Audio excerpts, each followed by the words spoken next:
So he testified to the basic narrative, that was in the citation. It seemed like they had their story straight, right? I mean, husband and wife. And he just went through, said he saw my client grabbing his wife by the arm, and he went over, or whatever he saw their interaction, and he saw my client grabbing his wife by the arm. And that's when he went over and punched my client in the face.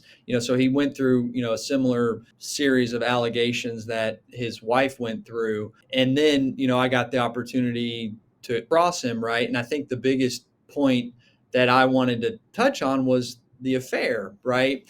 And, because that was going to be our argument as the motive for him making up this, being a part of this false report, right, to law enforcement, because he was so frustrated with this employer who had previously had an affair with his wife. So I asked him about there was no affair. It was just your client consistently and constantly reaching out and communicating to my wife. Like it was a one-sided thing, right? And that's not what his wife said, right? She just said no affair. And she didn't elaborate, right? And then the husband said, well, it wasn't an affair. It was just your client wouldn't leave my wife alone. Okay, so that was a problem, right? I mean, it's a problem for their story, but it's also a problem for us because, we've just got my client who's testifying to an affair, but then you've got two people, although in different ways, denying the affair.